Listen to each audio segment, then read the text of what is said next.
Excuse me? I only drink Starbucks.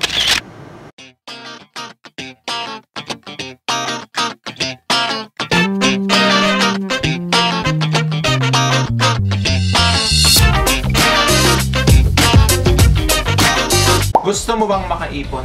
Gusto mo bang dumami ang pera mo? Kung oo ang sagot mo, ito ang video na para sa'yo. So ano nga ba yung 10 utos para makaipon? Number 1. Una sa lahat, kailangan may trabaho ka. Kasi kung wala kang trabaho, paano ka makakaipon, di ba? So kailangan may source tayo ng income para may pera tayong maitatabi.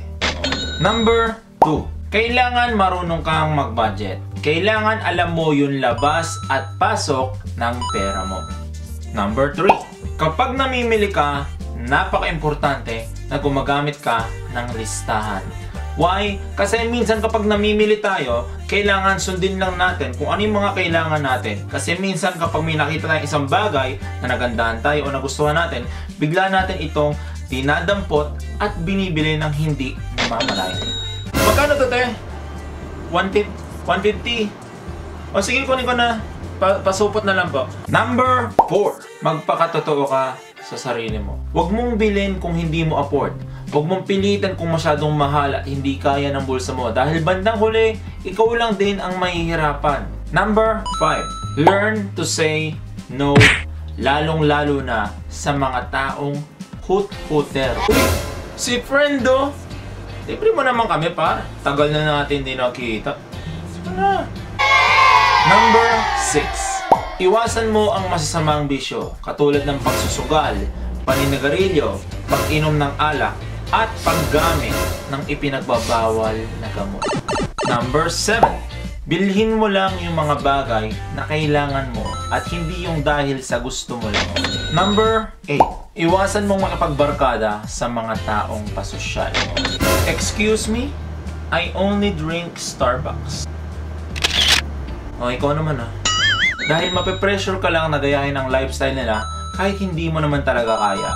At hindi mo kailangan magpanggap para tanggapin ka nila. Dahil kung tunay silang mga kaibigan, tatanggapin ka nila kung ano at sino ka. Number 9. Alisin mo ang inggit sa katawan mo. Bibili din sana ako niyan eh. Naunahan niya lang ako.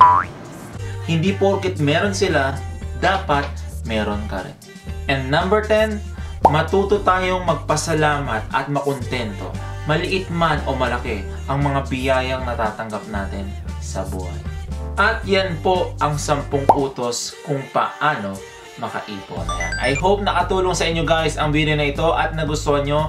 And if you like this video, please don't forget to hit the like button and also share nyo na rin. Diba? Yung like button po nandito po sa baba and also i-share nyo na rin po para makatulong sa inyong mga kaibigan, kapatid, kamag-anak, magulang at mga taong kakilala nyo na makakakita ng video na ito.